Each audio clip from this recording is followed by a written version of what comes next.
ഈ കാണുന്ന waste materials കൊണ്ട് നമുക്ക് ഇന്നൊരു യൂസ്ഫുൾ ക്രാഫ്റ്റ് ചെയ്തെടുക്കാം. ആദ്യം നമുക്ക് ഈ ക്യാപ്പിലേക്ക് ഒരു ഹോൾ ഇട്ട് കൊടുക്കണം.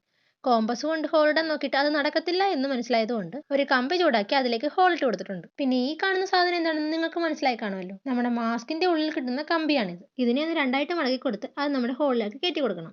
ഈ കമ്പി താഴത്തേക്ക് ഊർന്നു പോകാതിരിക്കാൻ വേണ്ടിയിട്ട് നമ്മൾ കയറ്റി കൊടുത്തതിന്റെ കുറച്ച് ഭാഗം ഇതുപോലെ ഒന്ന് വിടർത്തി കൊടുക്കണം.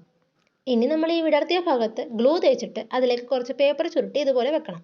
ഈ ഒരു പ്രോസസ്സിന് പോലെ നിങ്ങൾക്ക് വേണമെങ്കിൽ ക്ലേ യൂസ് ചെയ്യാം. പക്ഷെ ക്ലേ യൂസ് ചെയ്തിട്ട് അതൊന്ന് ഉണങ്ങി കിട്ടാനുള്ള സമയമില്ലാത്തതുകൊണ്ട് ഞാൻ ഈ ഒരു സ്റ്റെപ്പാണ് ചെയ്യുന്നത്. ഇനി നമുക്ക് ഈ ഒരു പേപ്പർ വെച്ച ഭാഗം കവർ ചെയ്യാൻ വേണ്ടിയിട്ട് ഒരു ചെറിയ പീസ് കാർഡ്ബോർഡ് എടുത്ത് ക്യാപ്പിന്റെ അളവിൽ വരച്ച് അത് വെട്ടിയെടുത്ത് ഒന്ന് ഒട്ടിച്ചു കൊടുക്കാം. ഇനി നമ്മുടെ ആ ഒരു കമ്പി മുൻപോട്ടെടുത്ത് ഇതുപോലെ ഒന്ന് വളച്ചു കൊടുക്കണം. ഇനി ഇതിനെ ഒന്ന് കുട്ടപ്പനാക്കാൻ വേണ്ടിയിട്ട് നമുക്കൊരു സ്റ്റിക്കറും കൂടി ഒട്ടിച്ചു കൊടുക്കാം. ഫൈനലി ഇതിന്റെ പുറകിൽ ഒരു ഡബിൾ സൈഡ് ടേപ്പും കൂടി ഒട്ടിച്ചു കൊടുത്താൽ നമ്മുടെ സംഭവം റെഡി.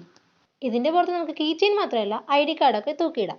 അപ്പോൾ ഈ ഒരു യൂസ്ഫുൾ ക്രാഫ്റ്റ് ഇഷ്ടപ്പെട്ടാൽ ലൈക്കും സബ്സ്ക്രൈബും ചെയ്ത് സപ്പോർട്ട് ചെയ്യാൻ മറക്കല്ലേ.